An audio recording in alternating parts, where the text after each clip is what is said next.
session to order. Ms. Meeker, would you take the roll? Yes, Ms. Campbell. Here.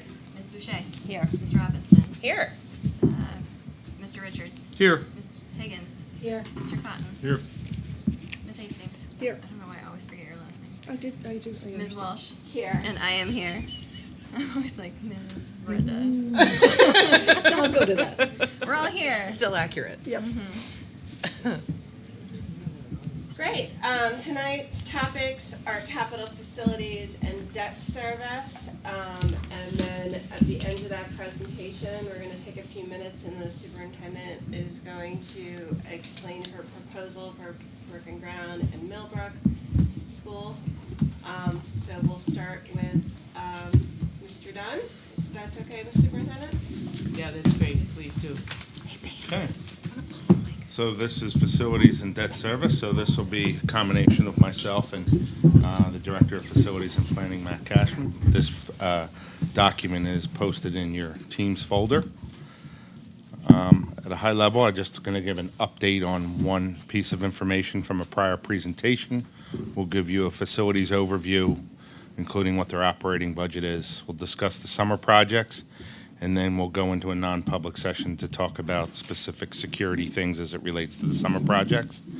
And then we'll talk about debt service and HVAC, some other things we're doing additional research for that you've asked. And if there's other things you can mention at that time, and we'll write those down. And then a future discussion as it relates to Runlet, and then posting a budget so that you understand what that process is, since when you come back that week, it'll be a crash course in a half hour and an hour and a half, or more if you need more time, but why we do what we do, okay? And then the work session schedule, the balance of what's left, and the public information. So quick update, this slide I showed to you, I think at work session 2, and I had said the 2024 numbers they had not, and they had not sent out that detail. So updated slide is 4.8. I know there's additional information you want on the EFA, and I note that in the additional research, and we're working on that. That's all I have for updates. And then for facilities, so overall, this there is over almost 1.1 million square feet of facilities and 14 different buildings. The budget is $14.6 million, including all the contracts to run the buildings, the utilities to run the buildings, and our property and general liability insurance, which is probably the biggest thing you'll see that jumps out. It's up $67,000, and then we've decreased water and snow plowing, and there's a little bit uptick in the utilities. We are working with the city on a future thing that we'll discuss in non-public on the 4th as it relates to contract negotiations for some renewable energy stuff, okay? And then also in here is the new debt service payments as it relates to the HVAC systems, and also the summer projects, and we're requesting a transfer of $350,000 in addition to the $350 that's budgeted for summer projects. And then also your transfer to the Facilities and Renovation Trust Fund is incorporated into this as well. So I'll start off at a high level of kind of where the buckets fall. We have our annual operating budget where we put in our repairs and maintenance that go on throughout the year, whether things break down or things need repairs, we budget for that in here to the best that we can. And then summer projects, which this year's request is $700,000. There's a number of different things that go on, and that's done because of things that cannot be done during the school year because the school has staff and students in it, okay? And then there's items, which you'll see tonight, as far as bonds, things that maybe have a lifespan of more than 10 years that would be considered bondable items. In this case, it's the second item, HVAC. So there are the 3 buckets that we put it into. Sure. You're welcome.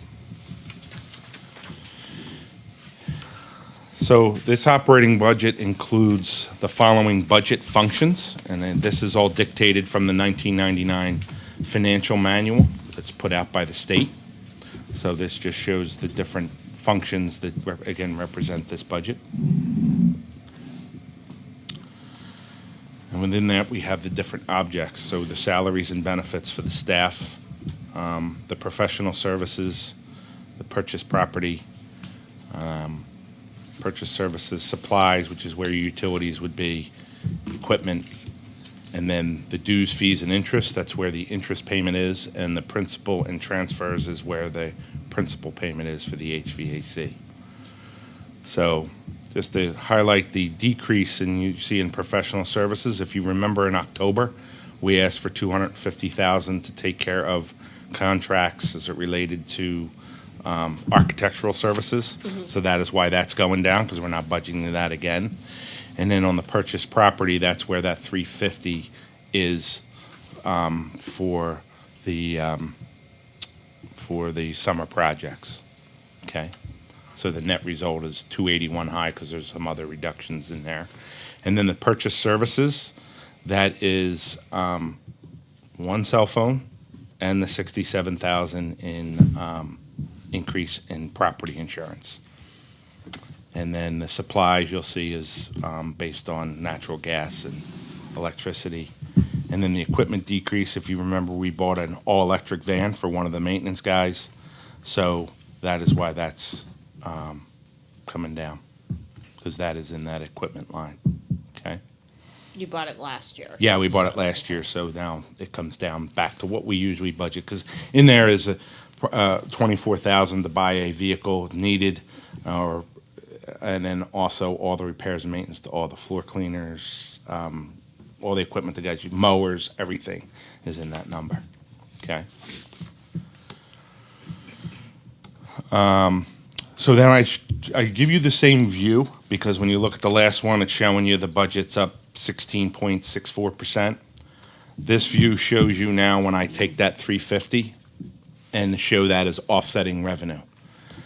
And you see that the budget is down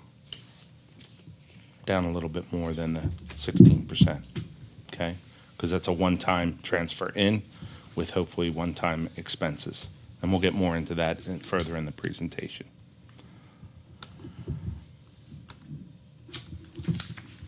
So this kind of breaks out what I had just said at a high level. As we mentioned, salaries includes all of the director of facilities, custodians, maintenance, the benefits, as well as the purchase services. And as I mentioned, that's where that 250 was for contracting with the architect in October. And then we have the purchase services, which is where the summer projects is. And then, again, those two items, the property and liability and the cell phone, constitute that $67,000 increase. And then all the utilities, again, equipment, no change, and then no change in contingency. But there is the new debt in there for the HVAC.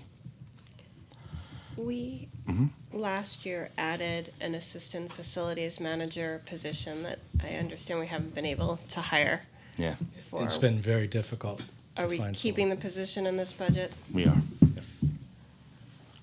Yeah, we're going to need that for the new middle school. Yeah. Yeah. Okay, so we'll work on that, try to figure out what we can do. Ms. Hastings? On slide, I'm looking at slide 18, which is where I think you are, under purchase services. Yep, It says conference and travel, there's no number, but underneath that, it says a budget of 437,000. That's not for conference and travel. what slide are you on? 18? Yeah, it's that one. What's that, it's this one? It's down on the bottom left. Yeah. Purchase services. That's not, this conference and travel isn't that much. No. No, it was only That's the 500, but I only highlighted the changes, which are those two, the $67,000 increase and the $600 increase, which is equal in the $67,937. Okay. I just highlighted it's in there, but I Okay. think we only budget 500 for that department, Say, where you headed, we might want to go. so. Okay.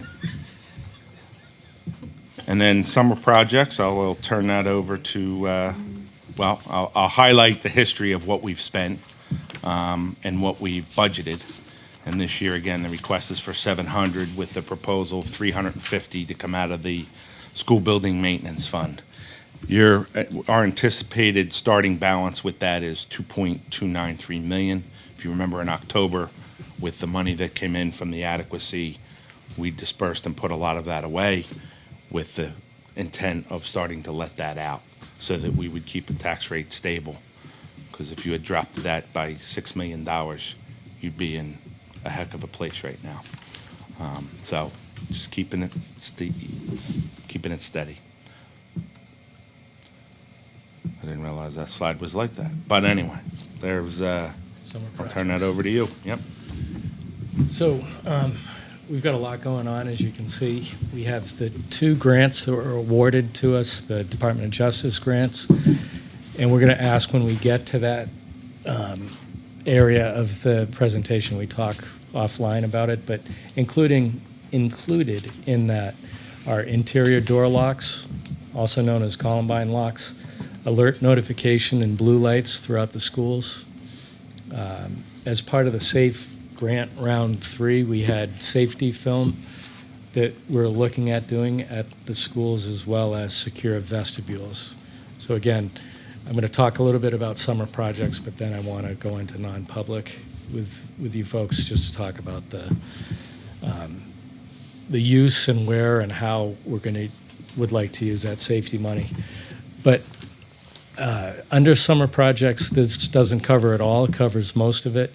All of the elementary schools replenishing all of the playground mulch, rubber matting for slides and swings. That's that soft give on top of the bark mulch that we put in.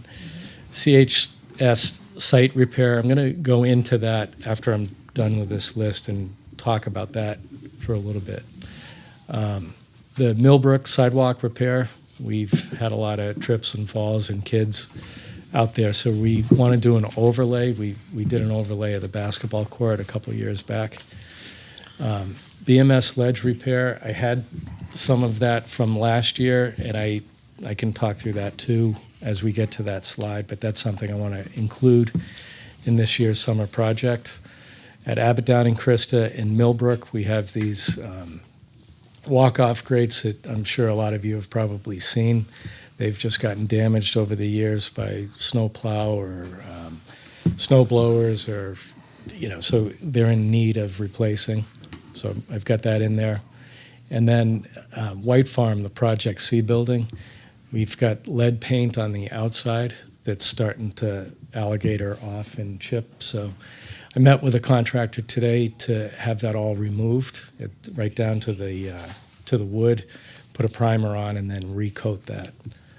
It's an older building. It was built, I think, in the 1800s. So, and we still use it all the time. So, if you go to the next slide, Jack.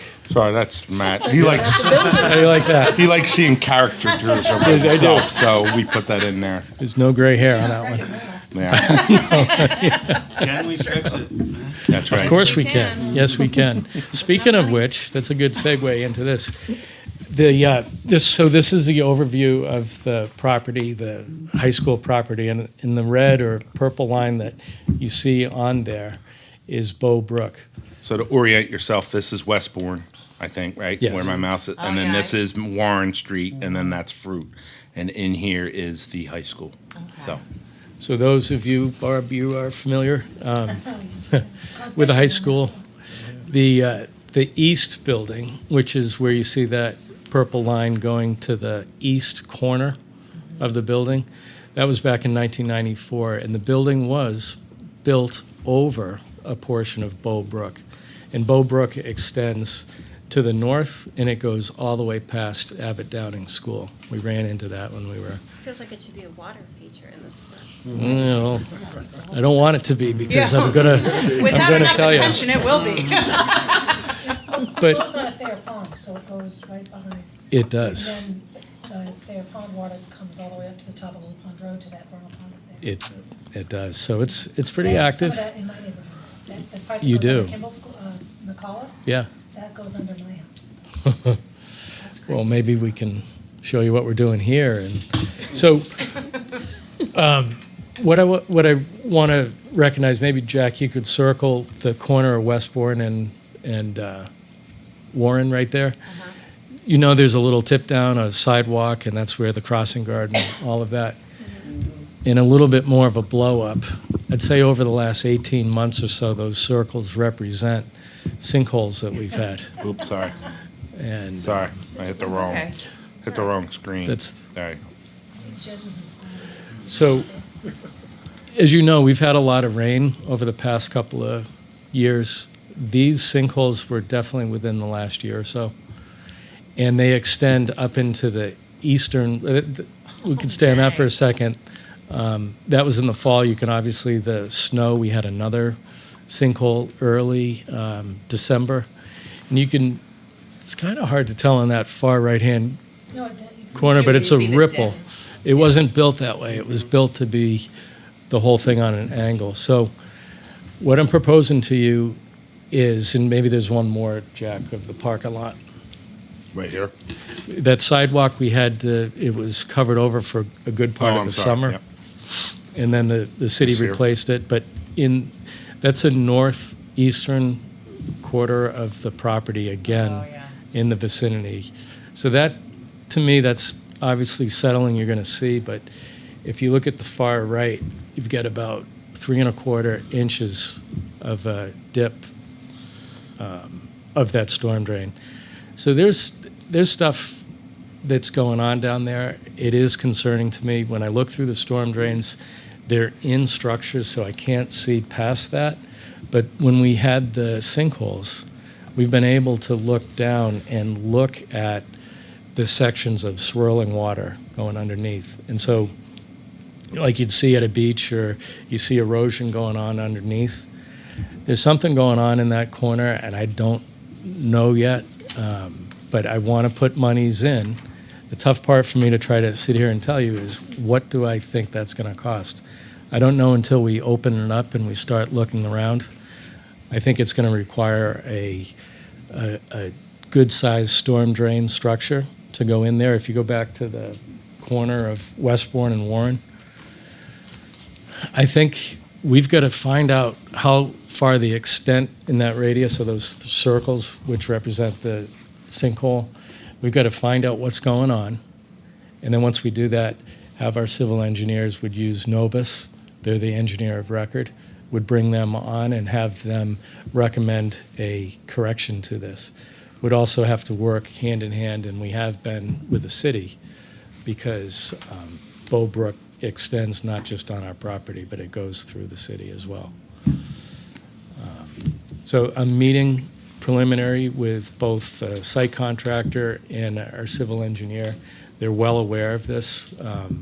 They predicting and trying to come to you with a number tonight is a difficult thing to do. I'm hoping that it will be a straightforward, somewhat easy fix. I want to be optimistic, and maybe it will.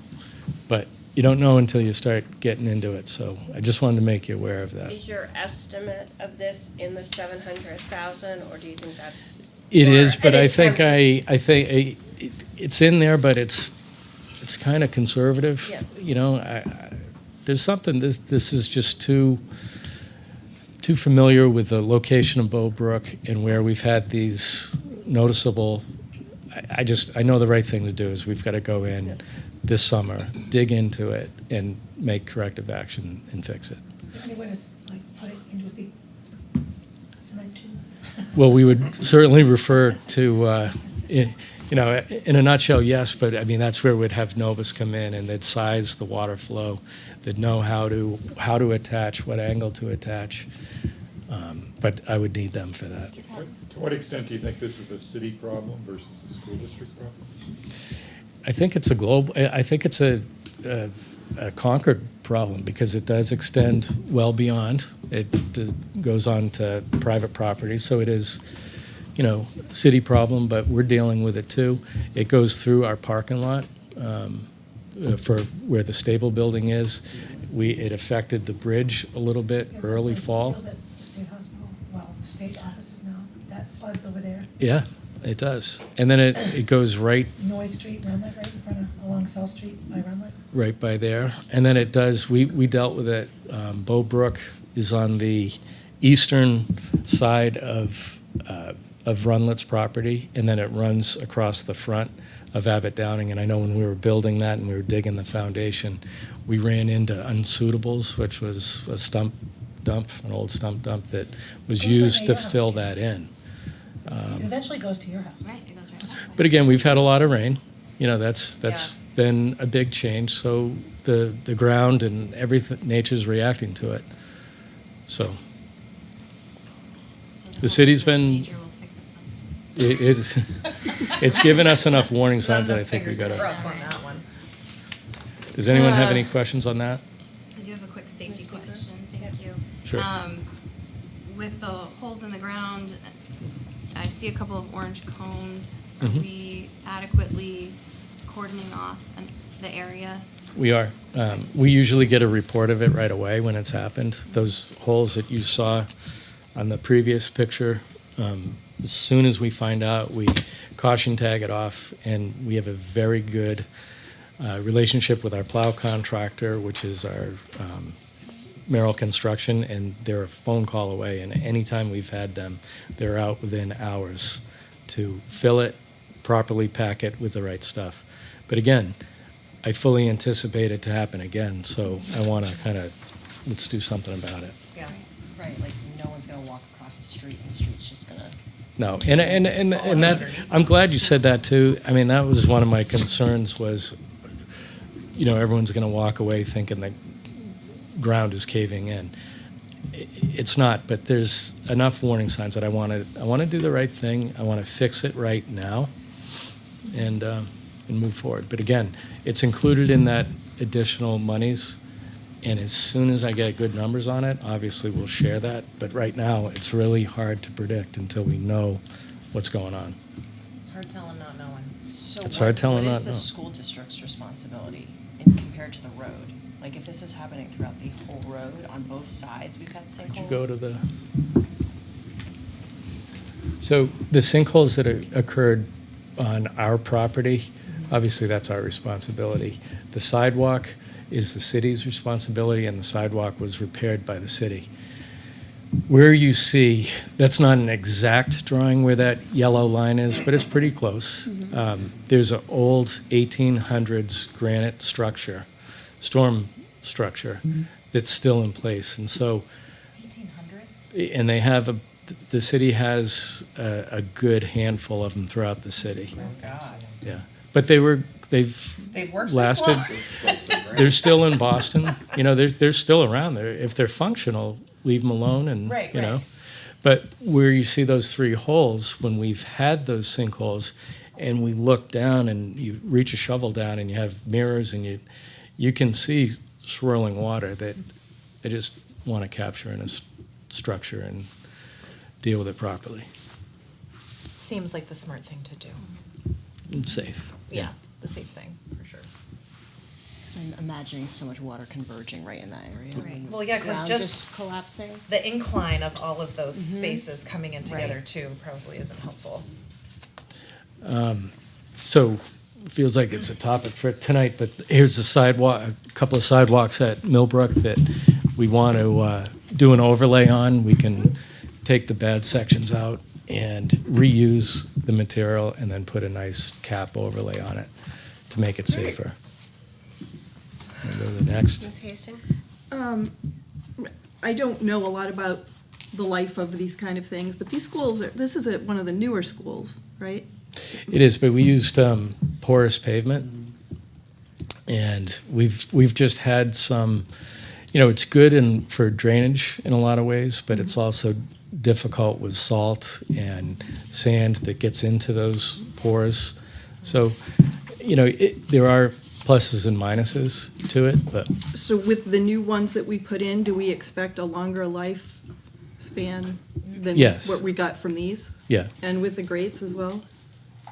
we do. Yeah, I mean, we had a couple of, let's say, nice parents that volunteered to help back drag some snow for sporting events, and when they back dragged, they Oh, I see. broke some of those grates. So we want to be a little bit more aware and protective of them, but they are functional. Okay. Matt, can I ask? Sure. If you're going to overlay that, I'm assuming, based on your statements, that you're not overlaying it with porous? No, Okay, no, so. not at all. Okay, but porous is there as an environmental and a sustainability thing. It's meant to prevent runoff and water pooling and It water is. flowing off other areas. So how do we compensate for that? We'll pitch it, the drainage over at Millbrook and Broken Ground is primarily sand, so it drains extremely well. We'll pitch it one way or the other, and it will drain right on either side. I don't think that it's gonna be a problem. We had to There's not do gonna be it. enough water runoff that it's going to be an issue. I don't think so. It's fairly flat, and that site drains very well. Just imagine like a. Okay, just wanted to ask, thank you. Smells down. Okay. Ms. Meeker, I'm just thinking of this at the other schools that are on Brooks. These are such fun conversations to have in the spirit of climate change. Last year, I remember you actually showing us a slide of the individual projects that your sort of big to-do list, Mhm. you know, for this year, the coming years. I don't see that here.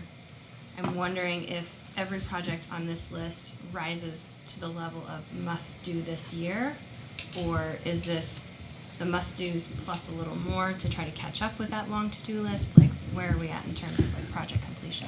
I'd say yes. So the list you're referring to is our capital improvement plan.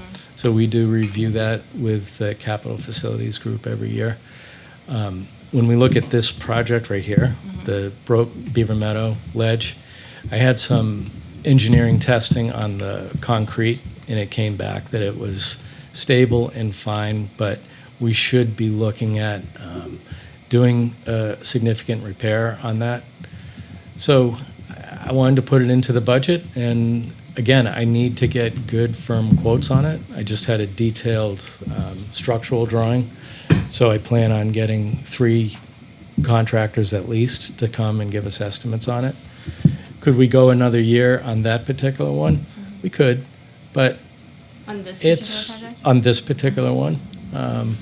But I'd prefer to have the conversation with you and have you say no, and maybe we push it off, or more importantly, I'd like you to say yes so that we could take care of it and get it done. To me, it's a priority. Everything on the list is a priority. Jack had a slide earlier where it showed yearly what we spent on a little over 1 million square feet of bricks and mortar.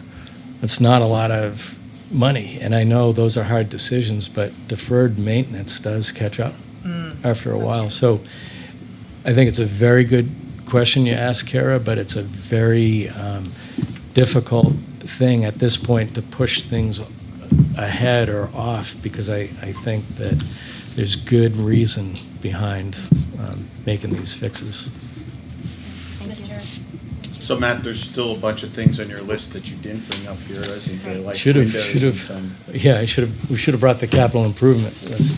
Yeah. These are just Bob and I the have- ones. These are the ones that are so critical that we can't. You don't think we should put them on? I want to make sure, you know, we spend so much time as a group, and we look at all sorts of programming, and, you know, we're looking at the new middle school project, but I also want to raise the level that, hey, we've got these 7 other schools that, you know, we need attention, and that's what we dedicate this part of the budget for. And I would say that having that list as a visual is very Mhm. helpful, not only for us, but for the public, who might be Sure. thinking, man, you guys are just piling up on the projects. But when you think about it in the grand scheme of things as a system-wide issue, I think it's very helpful to see that you are, I know you, I imagine you're being quite conservative, honestly, in your trying. to-do list. Yeah. Yeah. You know, Yeah. so that if we do talk about this budget, it's probably, you know, it's not like you've just flung everything at the wall and hoped we say yes to everything, so. Nope. Richards? Matt, is this wear and tear this ledge thing, or is there another problem that is not addressed that is causing this to? That's what I wanted to identify. So structurally, it's sound, but that's a little over 30 years, and it's a concrete structure. It's cantilevered. It's not physically, it was never designed to be physically attached to the side vertical wall of brick. So it's a standalone cantilevered structure. And I'm just assuming, do people know when I say cantilevered, that's not physically, nor was it ever physically attached to the side of the building. Just as a precautionary measure, I've put those 2 pump jacks, 3 actually, over the years, just to kind of, I like to overkill stuff when it comes to structure. So it made me feel a little bit better. But I had an independent engineer come out, TF Moran, they're structural engineers. They came out, they did testing on it, they pulled the original drawings. We looked at the rebar in the slab. We drilled holes this fall at 3 different depths, took the concrete dust that came out, sent it off to an independent lab, had them detect the metal that was in that dust to see how the erosion bridges have this. It's a natural thing. So when all that testing came back, we should fix that, but it's not like it's going to fall down tomorrow or the next couple of days. But I think the right thing. I want to at least get prices on it, and if we can, take care of it. And it extends into the underneath portion, which is a service entry to the building. So on top of that, there's a concrete threshold that we need to do some work on. Unfortunately, I don't have a picture of that for this. But looks, Sarah, you have a question. I do. Please feel free to finish your statement. I lost track of it when I saw you raise your hand. I'm so go ahead, sorry. you're I'm fine. so sorry. You're trying to explain all of Yeah, I don't wanna facilities get- are so critical. Yeah. Everybody's babies are in those buildings. We got to be Yep. mindful about that. My question is, these projects that you're presenting to us, I know that you're saying, and it's very clear, especially when it comes to the CHS site repair, that feels like a moving target because it's all underground. You don't know until you open it up. Right. Are these assumptions in the standing budget already, or are these in addition to what is already in front of us? They were in the budget, Okay. but with the small increase, because there's unknowns, Of course. that yeah. gives us some breathing room so that there's other things on the summer project list that have to get done as well. Yeah. Right. So if I wind up, I have to put more of the monies that I would have done other things on to Okay. fix the CHS site work. You see what I'm trying to do? You've given yourself is- a little bit of a buffer in I either want to, direction. and yeah. if we don't, if we get the bids in and it's not as bad, then phew. we have time and Yeah. in the budget to put it all back. That's great. And the only reason I ask is because I really don't want us to have to question or be nickel and diming facility stuff. You know what I mean? So I would prefer that Yeah. all of that already be in the budget that has been brought to us, instead of having to justify to us, hey, can you add this thing? Can you add this thing? Yeah. So just clarifying that it's already established, it's in our budget. Yes. Wonderful. Yep. That's all I need to Yep. hear. Okay. Any other questions on this? My recollection is there's also a drainage issue here. There is a drainage issue because it's naturally started draining towards you could see the metal doors. The door, yeah. So is So- that going to be addressed at the same time? Yep. By the So- same? Yeah. Definitely will. And I don't know how much in the weeds you want me to get on that, but our drawings show it pitched to an already existing Right. drain to reestablish that. And also, I requested to put some sort of an awning on the upper portion because that's used by staff in the morning and the afternoons to come into the building. So if we can sway more weather away from that area, I know I'd feel better about it. Right on. Ms. Okay. Meeker? This is a very novice question. I'm sure you've already considered. When a parent might accidentally run over something on school property and break it and need repair, do we have insurance for that Yes. kind of thing? Yeah. So the replacement of the grates, for instance, is some of the cost absorbed by insurance claims? Well, that's happened over a number of years. Okay. So it And wasn't a single incident? No, Okay. no. And, you know, Do once, you need me to make it a single incident? you can do what you want. Might be the least expensive option, yes. Jokes. Okay. Sorry. It was a good one. Mary's got her pickaxe in the car ready to go. Although we're already seeing a $67,000 increase in our property insurance. Yes. So, you know, I mean, we I might want to wanna- be careful about our claims. But I hope that we're using them, like we're using insurance when it's appropriate. Yeah, that's a really good question. I'm We glad you are. asked it. Primex is very familiar with our phone numbers. We call them. I bet. Excellent, thank you. Okay. Again, the grates, but I think we've covered that one. Yeah, they look pretty beat up. There's White Farm. That's a Project C building that we talked about earlier.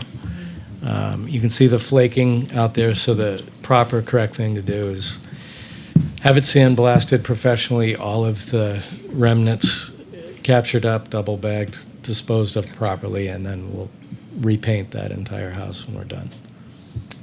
That'll look wonderful.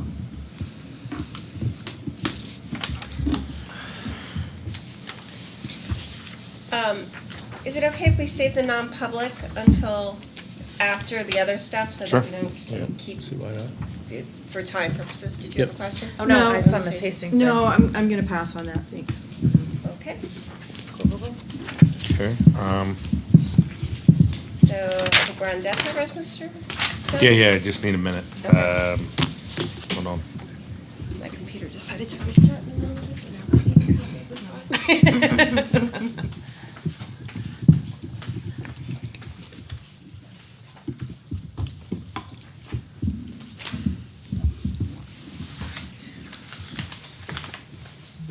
Okay. So now I'll go into just some of the bond history. We've tried to update this to be as current as possible, just to, we want to show here that we don't typically go out to bond. That's really the purpose of this, and also understand the debt. As you can see, 2010, the Runlet HVAC, and that'll be paid off in FY '27. In 2010, there was the original bond of $55 million for the elementary school that originally was budgeted and authorized at $62.5 million, so that was $7.5 million under budget. We were 10 years in, and we hit the call date for that bond. So if you go down to 2020, you see refunding of elementary consolidation project and SAU, that balance of 33.5, because that's the amount that was refinanced. It's like when you refinance your mortgage, it's the same thing. But you can only do that in certain times when you bond, okay? So that saved $440,000 per year for the next 20 years. And again, that's all, that part of that financial autonomy you have gave you that flexibility to do that. We also had the unfortunate steam to gas, and that's where we did, when Concord Steam went out of business, we had 18 months to get things up and running. And thanks to Bob the Builder Cashman, we were able to get that done. But we also took advantage of that and financed buses and technology at the time, and had planned to renovate the stable there and do the childcare building there. We wound up not doing that and reprioritized that money and did the roof at the high school, at least one section of the roof. And then in 2019, bonded to do broken grounds roof and the rest of Concord High School. So that'll be paid off. Each of those you see there, 2037, 2027, and 2030. And then obviously the elementary project in 2041. And then in this budget is the proposed HVAC upgrades at Beaver Meadow and Concord High School, as well as buses. So that totals 20.05 million, and that's what's proposed in this budget. Okay. Now, in front of you is I handed out the debt schedules, and this is a conservative estimate. So what they do is they tie interest rates to it, and based on when I tell them we're anticipating bonding, which I've told them within the next 30 to 60 days. All I did was put in the payment, so if you take a look, if you see it in front of you, the first schedule is Beaver Meadow. You see fiscal 2025, you see 136,625, that's the number that's up there. Then you see the 17.1, you see 1,581,750, that's the second number. And then at last, the buses at 206,250 for a total of 1.924,625. And they put, again, conservative estimates of 4.25 for the 20-year and 10-year at 3.75. So once we actually go to the market and you approve this, once we go to the market, we will adjust those rates in October and put in what the actual payments will be. Jack, yeah, would you mind, just for my own thought process and the folks at home, the impact of this debt service? You've already told us, and I appreciate that, but like, how much is this debt? If it was just that portion, be at Yeah. 2.74%. Okay, thank you.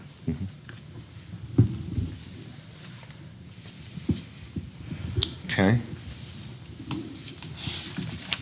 And as you see on the schedule, they pay off at certain times. So when you see 2034, you see the debt for the buses falls off. Right. And that's the way we structure this in two ways. One, you can do a bond issuance and have the different bonds within it.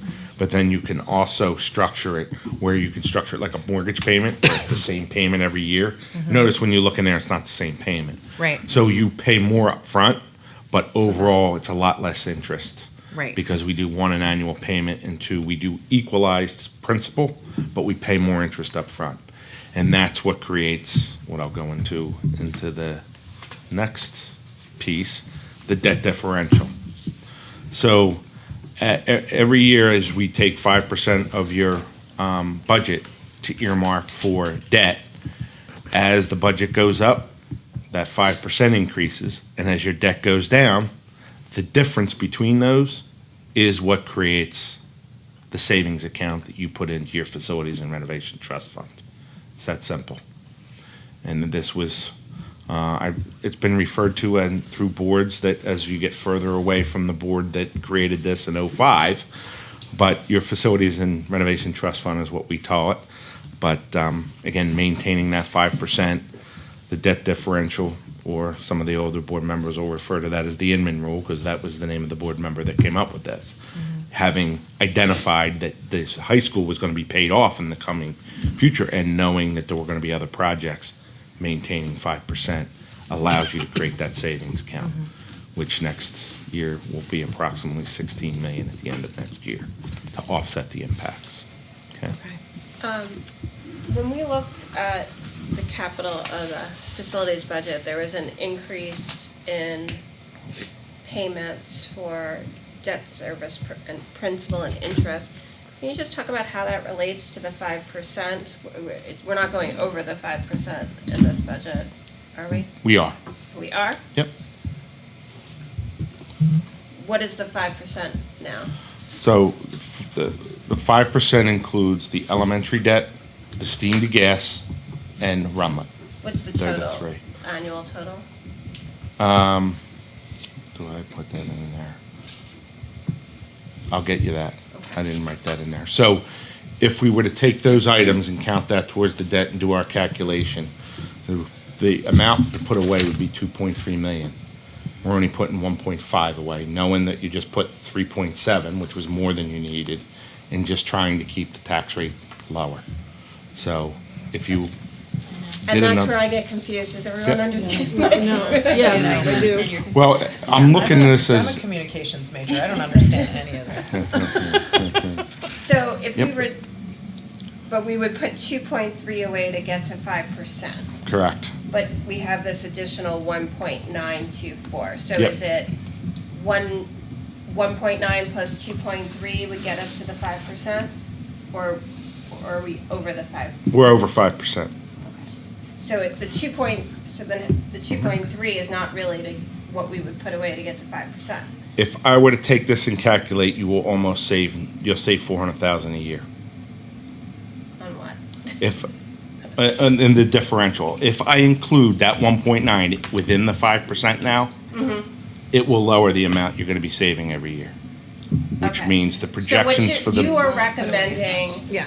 that we save additional because we have the middle school projects. Right, But it's, and that's what I'm trying to understand, because Yep. if we were putting that debt service into the 5%, it would not be an additional 1.9 million this Yep. year. But you're budgeting that 1.9 million separately. correct. Thank you. So that's A important. worthy question asked, thank you. So I'm treating it as an operating expense rather than a capital 5% debt. Okay. Because if in fact you didn't have the powers that you had, probably the way to get this in would be to do some type of lease to own, and you'd probably be looking at 6-7% to finance that HVAC project. And that's what typically towns will do, because that's how they get it to pass. Because people see the big number, and then you say, oh, well, you can put a payment in of a couple $100,000, and it sells under the operating budget, Right. Right. so. Okay? Okay.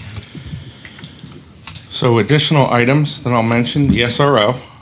So that was requested, I think, by Ms. Campbell. Probably That is me. posted. That is posted Ms. under Campbell, work session yes. 2, and it was emailed out with the superintendent's letter this weekend. Okay. What we did is we included the minutes from 3 years ago, believe it or not now. That was in March of '21, that discussion. And we also included the video that was all up at, if you all remember, up at Concord High School Auditorium. So there's that. We included the presentation that the high school did, as well as the MOU between us and the city on that, okay? So I think it's the March 3rd and March 21st, because there was a specific public hearing just on this. So you have that background. Yeah, I Okay. attended both. And then there was a question about adequacy for out-of-district placements in private schools. We'll get you that, whether that counts in our numbers. You had asked about a breakdown of the 6,000 and 3,000. I think that was Ms. Hastings. We'll get you that. And then there was a discussion about national averages, because we're like 17, 18%, and I think 20. We'll 25. write all that down for you. We're getting that. And then it was asked about space needs, and I think John said everything was okay, but I didn't know if there was anything more on that, so that's why I wrote it down. Transportation breakdown, we're gonna give you a non-public, the 30 to 40 of where we're using all that transportation pieces, and the different towns and services that we use, but we have to do that non-public. And then you wanted to break down a software with an info access we're gonna get you, but it did come up about Schoology and Teacherese, that's the differential. Teacherese is not budgeted this year, in this coming budget, so that's been gotten rid of. Okay. And then the breakdown of the current funding, math funding coach, will give you that. And then the EFA impact and calculation, so even though I showed you the student numbers, we'll give you what that financial breakdown is and how they calculate that. Great. And then there was a question about state adequacy, and we thought an extra 700, I'll get you that. And then obviously middle school planning, which is really, I think. On math creative. coaches, I believe we had asked for a plan Yep. on what the interventionists would be used for and where and how, just to keep that in front of mind. Ms. Meeker? And I would say, I want to touch on the SRO position. The information that went out is good background information, but Yep. it is from 2021. Yep.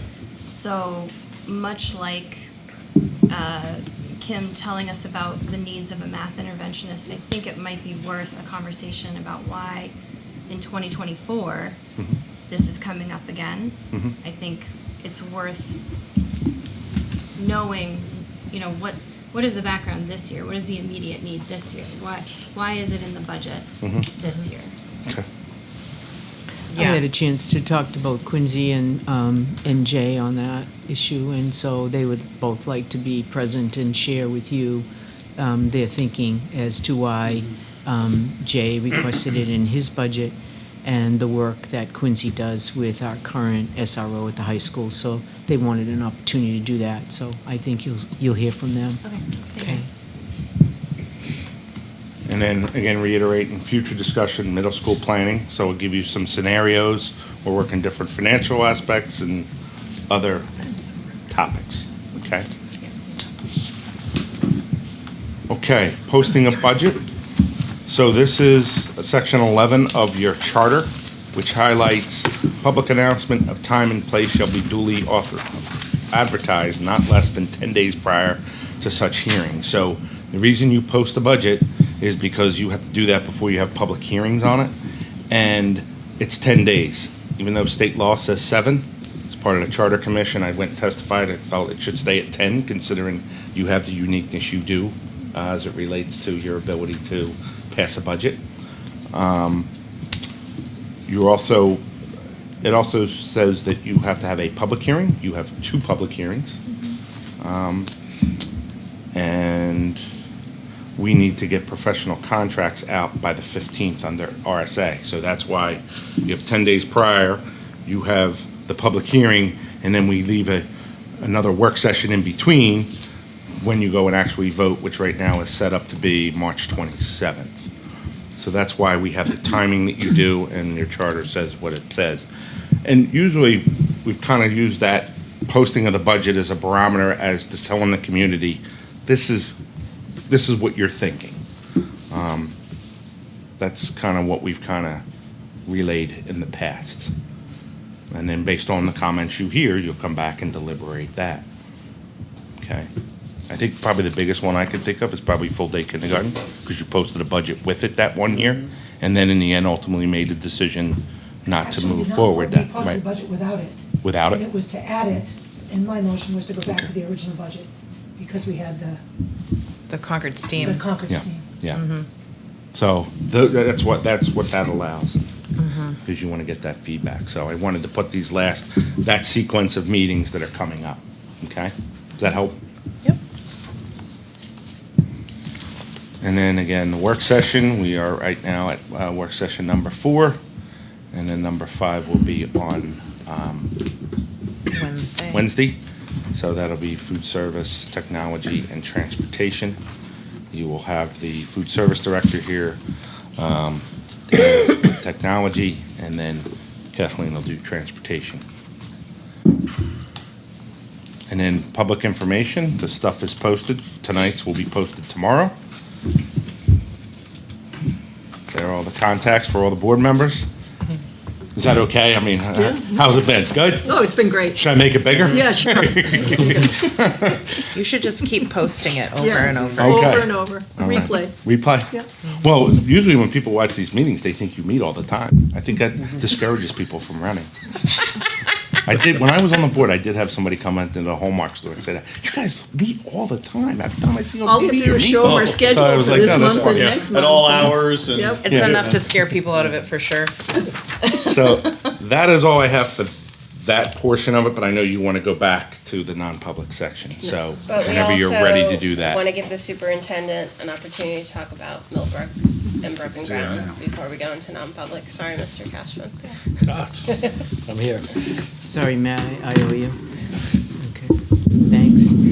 Thanks for giving me a chance to talk about the concept of a consolidation in administrative service to Millbrook and to Broken Ground. And so I think you all know that I did meet with staff at both Millbrook. It was a joint staff meeting, actually, with staff from Millbrook and from Broken Ground, and had a conversation with them, shared my thinking around it, and took questions and comments from them last week. So that was very helpful.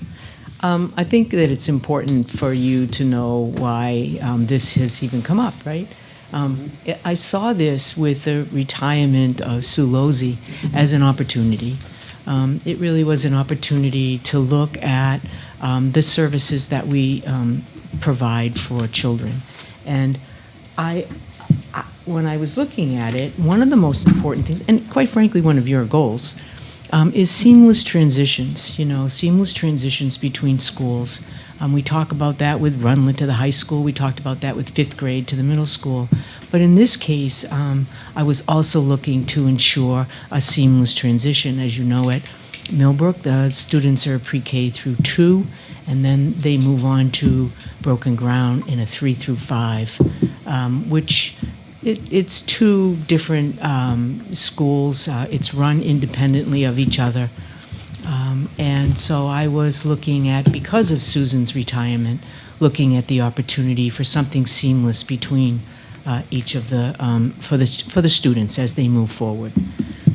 The reason that that's so important is really the foundation of our work, and that's around curriculum and making sure that, that there's identical curriculums as they go through the primary grades and moving into the intermediate grades, if you will, grades 3 through 5. So curriculum was an important topic, making sure that we were using, as we work across the district, making sure that we're using similar curriculums and instructional practices and pedagogy as we relate. This happens in the elementary schools, in the other schools. At Abbott Downey, Christa McAuliffe, and Beaver Meadow, they have pre-K through 5 schools, and so they have that opportunity where they're in the building, having those conversations, sharing curriculum, sharing instructional strategies with each other in a very natural setting, whether it's in the teacher's room, whether it's before school, whether it's out on the playground, on duty, whatever means. That happens in our 3 schools. And so when I looked at Millbrook and Broken Ground, I thought, well, this is an opportunity for those conversations around those important topics, especially curriculum. I also thought about routines, and I personally have my grandkids have attended like 3 different schools in another district because of the way they break up the schools. So they got started in one school for a few years, and then they moved to another for 2 years, and then another for 2 more years, and then on to the high school. And I thought, that really isn't a seamless. It's not easy for the youngsters to make those moves. And I also, what was different was the routines, the simple routines that are really important to children. And that's how we develop their skills in terms of having certain expectations every day, what's expected. And I think that during those very fundamental years, when they're in elementary school, the routines that we have for youngsters is really important. Also around expectations, what do we expect of youngsters as they move from the kindergarten up through 5th grade? The expectations and I guess expectations is the best word to use, is similar in our other buildings. It's all the same. And so I just thought with having the one administrator, there would be an opportunity for clear expectations for youngsters as they move from Millbrook over to Broken Ground. One of the key points that I think is also critical, and when I thought about the consolidation, was the relationships with families. Mrs. Scapardi develops those relationships and knows her families, knows their needs, knows the family, gets to understand what they may need or what they don't need or how they communicate. And so I thought it's really nice to be able to have somebody in the leadership role as our instructional leader, having developed those relationships with families over a longer period of time. So it gives you a chance. It's not just K1, 2, and then you leave, but more of a understanding that that's my principal for the 5 or 6 years that I'm in that school. So developing strong relationships, I'm sure you know this, is critical in the work that we do every day in ensuring success for our youngsters. I think that it will enhance communication as we know how important, as Terry sits over here to my right, and knowing how important communication is That would give an opportunity. The messages would be similar. They would be going out on behalf of the principal to the entire staff, pre-K through grade 5. And I think, again, it would be a more efficient delivery of the messages to the families. I can't, I also think when I thought about communication, it's also with the staff. It was really kind of neat to see everybody last week all together. They all had a similar opinion. And so I think it's important for our staff to be together. So again, as I talked about effective communication with the families, I also talk about effective communication and understanding what expectations are, and that includes the staff too. And it makes it very clear for everyone.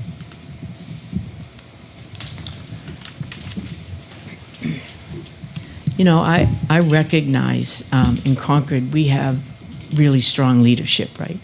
And they really get the demographics of our community.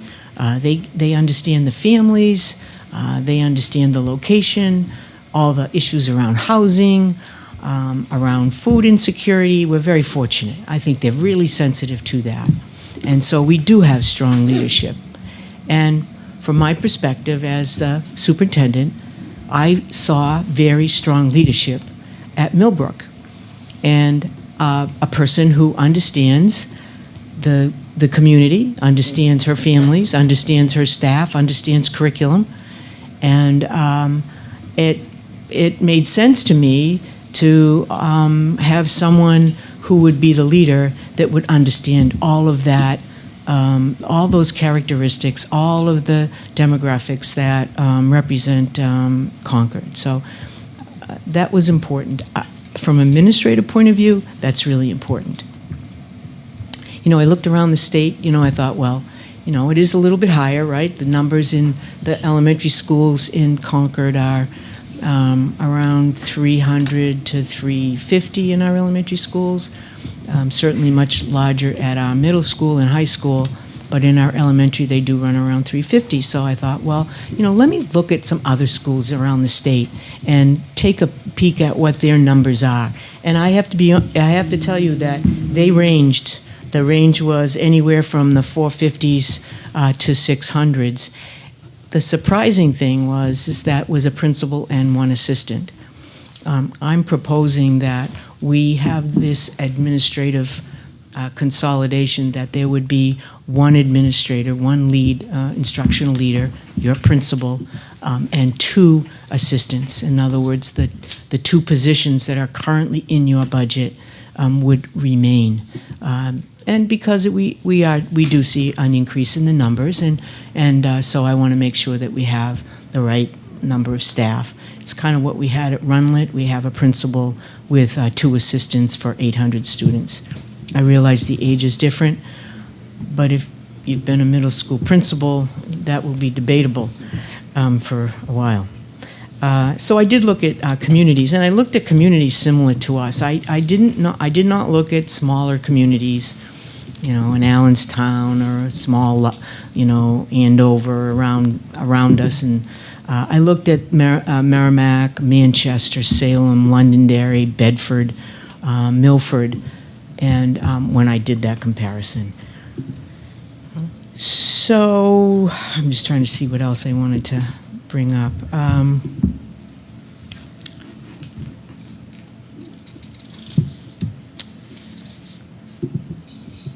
I did share with the staff last week about the administrative pool. The administrative pool has been very shallow. I know that from just seeking assistant principals here in Concord over the last couple of years where we had to fill. We've actually had to go out a couple of times trying to find candidates, and there have been a strong appetite for that role. And so knowing the pool and knowing that I wanted somebody who understood the city of Concord and the demands and the culture of our city. That was really important for me. It was as the superintendent, and I recognize that ability and those skills in the current principal at Millbrook. I want you to know this wasn't a surprise to her. I talked to her. When I meet with the principals, I always ask them, where do you see yourself in the next 5 years? I need to know that as you begin to think about succession and how you're going to maintain that leadership, that critical leadership. So important to the work we do every day. And when I asked Katie Scapardi that, she hesitated a little bit, and so that sort of sent a little red flag up, and I certainly don't want her to be looking anywhere else. But she was really excited about a challenge, about doing this project and trying and becoming the principal for Millbrook and for Broken Ground. So it wasn't a surprise. I would never have gone public with anything unless I had some conversations with Mrs. Scapardi. Just so you know that. I think I mentioned to you that I would absolutely continue with the 2 assistant principals. They cover 2 areas: student expectations, student conduct, deportment, whatever word you want to use, as well as overseeing special education. I also looked at enrollment. What's the enrollment looking? We've been paying a lot of attention to that. As you know, I don't have to tell you, over the last 10 years, we've lost over 300 students in our elementary school. I watch that every month. That's why I give you an enrollment report in your packet. And so we're seeing the enrollment drop a little bit. I know that next year I anticipate an enrollment with the two schools at 580. Does that include preschool? The 580, does it include preschool? I don't know. That would be a good thing to find out. Yeah, well, it changes so much. It's up and down. I have that. I will check that. I Those brought little my kids are in there. enrollment. I will do that before I leave tonight.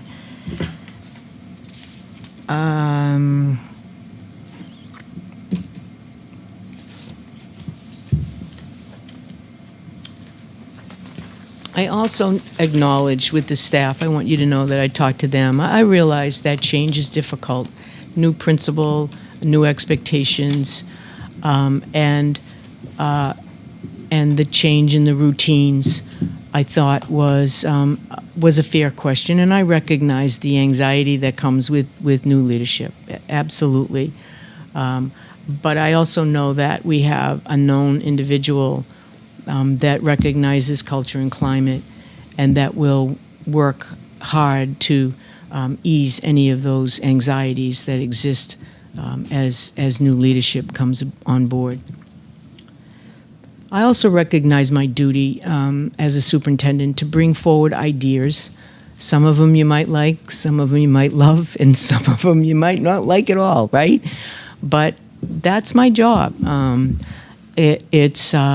I look at all the data. I work with all of your staff to hear the stories.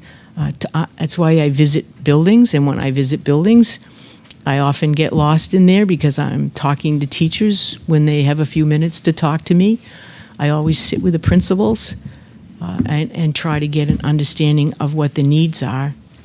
So it's important. I bring forward ideas, and I hope that the staff understands that is my job. And certainly we've brought other ideas forward. Just think about the things that have been done over the last few years. Has it been a challenge? Has it put a lot on people's plates? It sure has. And no one will doubt that. But I do have that responsibility. I also have a responsibility around budget. I take that very seriously. I heard loud and clear over the last several years of trying to maintain a budget that doesn't impact the taxpayers. And I get that. I've been doing budgets for a long time. And that I hear that plea, if you will, every year I've ever done budgets. And I recognize that. And not that it's the foremost important thing in terms of why I made this decision, but as we need to move forward, you have some things in your budget that I know has a high interest. You have some 2 world language teachers that you would very much like to have. We have a social worker at the high school that they really, really want. So I've had to balance things that were really important to the district versus expenditures.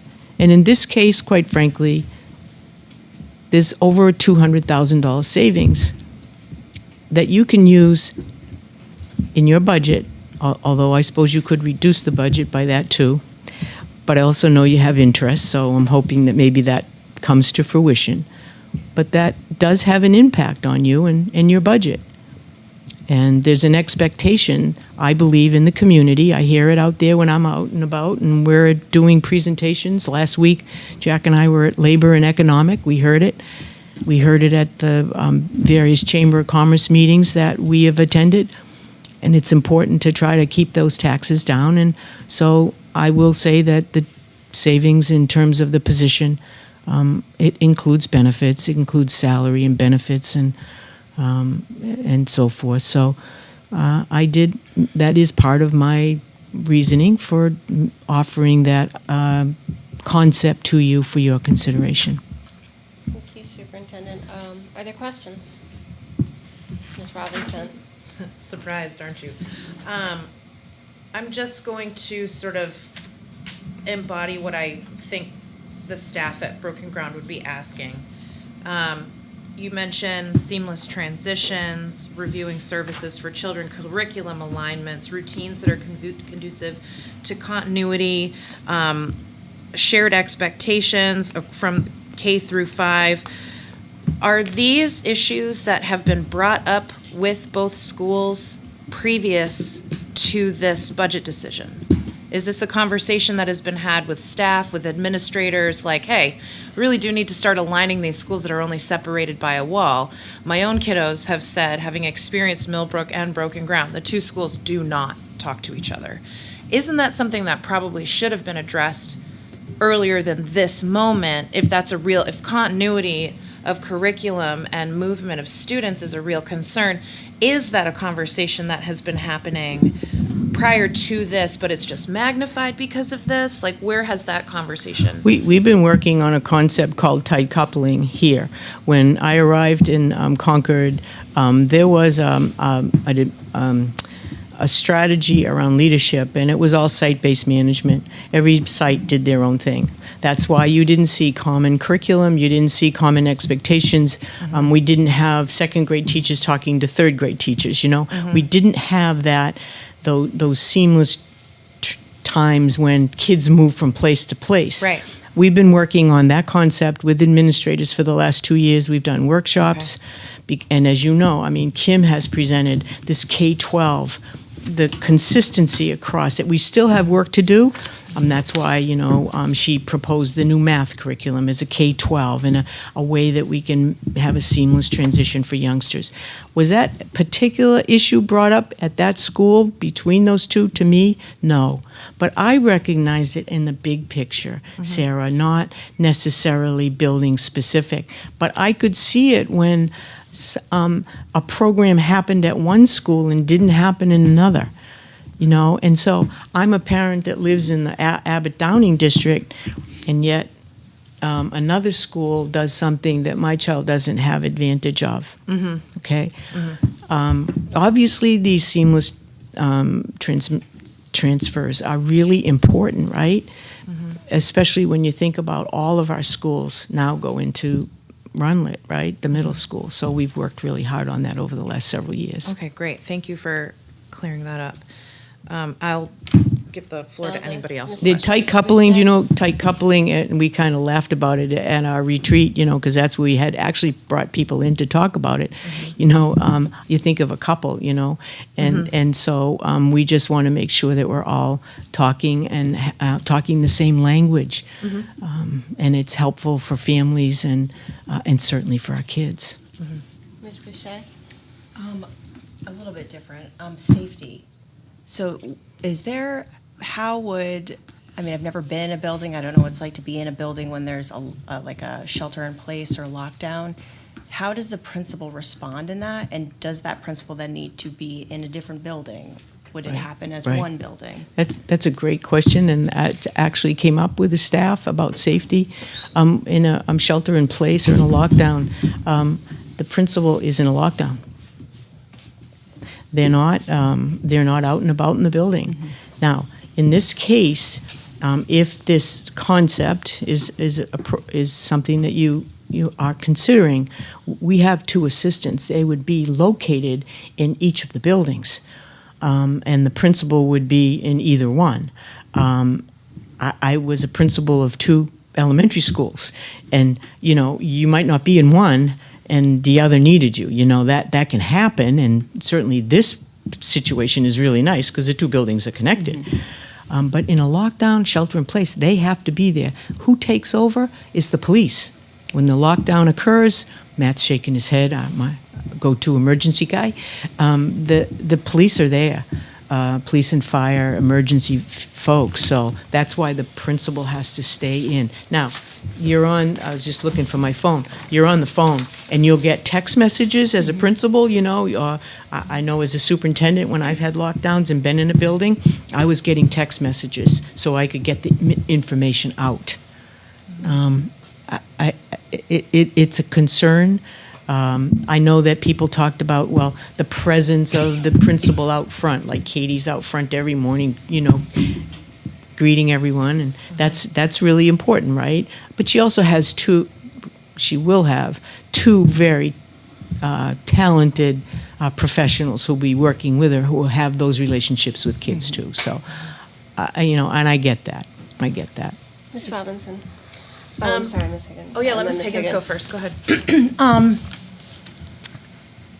If the BGS, if Broken Ground principal had retired 3 or 4 years ago and she had been replaced and the position was there, and we had a 35-year-old principal, would you be considering removing that position?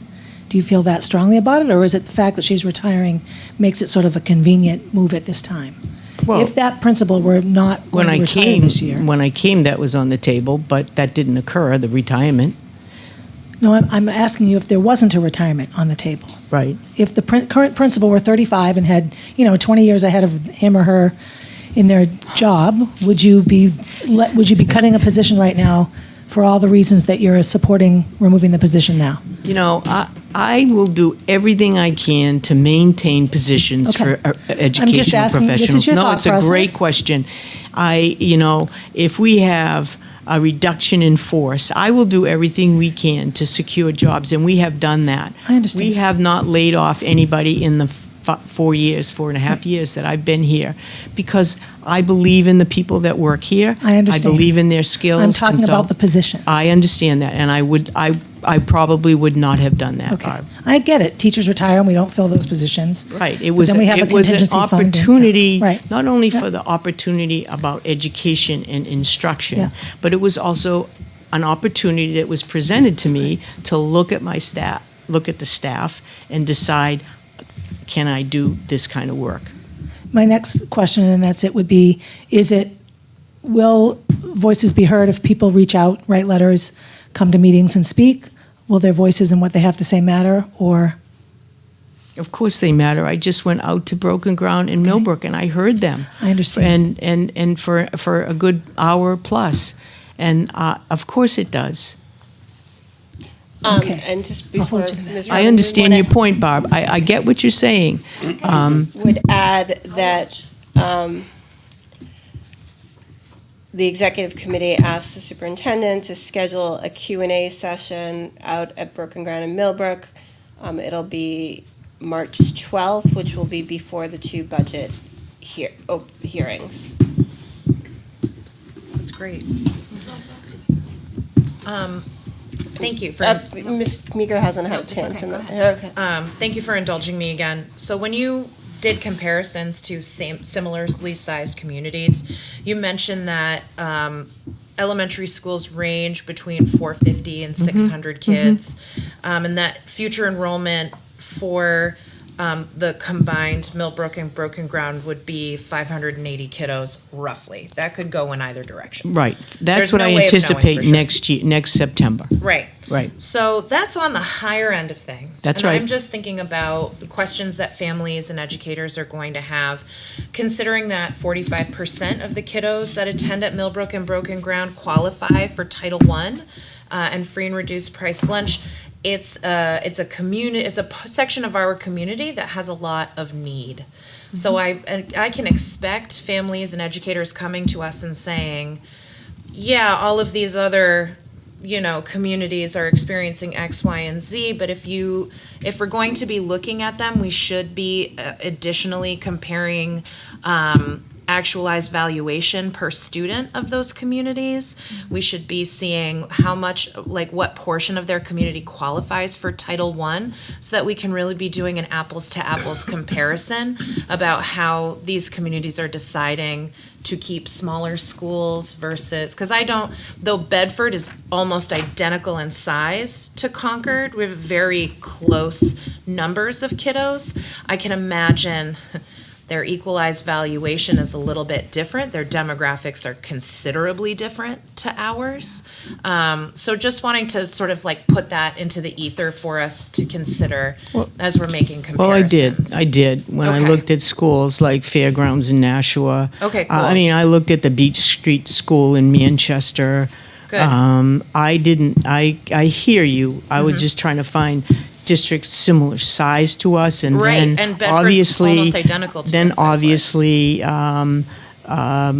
moved out in like Milford, probably more average middle class, but 600 plus kids. Right. But I agreed. Bedford has a school of almost 650 in 5th and 6th grade. So, but I get that the Yeah. We're on the the same community wavelength. may be a little, but I Yeah. did look at that. I Okay. wanted to make sure. When I talked to Katie, the school that she was in Nashua, 92% free and reduced. There you go. Okay. Ms. Miko? So much to think about. Even if we get to the 580, the concerns that I'm hearing is that even if it's smaller than what other schools might be statewide, it still would be the largest school in our district, elementary school wise. And so it feels like a stretch to say that this single principal would have a similar day to any other principal at any other school. It would be such a vastly different size of population, and also separated by 2 buildings. And then I guess I'm trying to form a lot of my thoughts around this, because it's like one principal but still 2 schools. So and creating seamless transitions, but I assume they still have autonomy in terms of programming and how they purchase things, and there's just a lot of logistical questions I have that I have to assume the staff are sharing those same questions. It just sounds like more than just the elimination of a position. It sounds like a whole host of things that need to happen. I assume that we make that budget decision and then you take it from there. But it just feels odd for me to make that singular decision, not knowing what's on the other end. What's going to happen. On the other side of what? Just is the idea that these 2 schools will become one school? Well, technically, they will be one school. They'll have one administrator, but Right. they still will have 2 separate buildings. I'm not changing out the staff. We're not eliminating a librarian or eliminating a nurse. I'm still going to provide those services. We're just talking about administrative oversight, not the direct support services that would occur in an elementary school. If I had, you would have gotten a full, where we could reduce the staff. That was not my intention. I recognize that the need for support there. I recognize that the work that they do around clinics and health clinics and dental clinics, unlike other schools, they have a lot of food insecurity programs that they run. But I'm keeping all of that. That was not it. It was clearly the administrative oversight. If you can think about it like that, in terms of budgeting and doing purchase orders and all of that, I work with Jack on that. But, they do their own. Each one does their own. They have their own site number. But we can look at that. But that would be more of the administrative kinds of things. Ms. Hastings. Sort of, Kara made me think of this, and Barb's question. This opportunity to evaluate where you are, where we are, is due to a retirement. As other principals in other schools in the district retire or leave, or would you also consider merging those schools? This is kind of an ideal situation. Where else do you get two buildings sitting right next to each other, sharing spaces? It would, to ask somebody to cross town to go from Abbott Downing to Christa McAuliffe, or if you can find a parking space, that is. But, I would think about that differently. Okay. So this is retirement plus proximity. Yeah, it really is. And again, enhancing the work that we do between buildings, that's all. Because the students in the other schools have a nice seamless K all the way through 5, right? Same principles, same routines, same communication, and that doesn't necessarily happen there. That's all. Mr. Cotton? Just touching on the point you just made, one thing that strikes me is the seamless transition issue. And it's not just a seamless transition to me from second grade to third grade, especially when it comes to curriculum. I would like to see seamless transition when we get to the sixth grade level. And that means that the curriculum ought to be the same in all of our elementary schools. And I think Katie does a great job where she is. I've got nothing but respect for her. But it strikes me it's a bigger issue, the whole seamless transition issue. And if this works with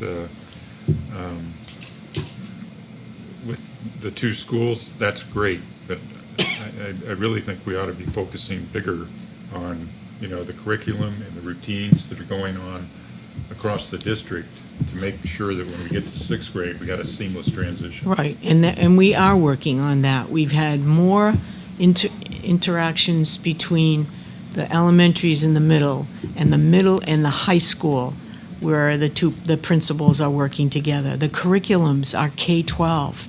We've really changed that up, where curriculums were different in every building. We've changed that up.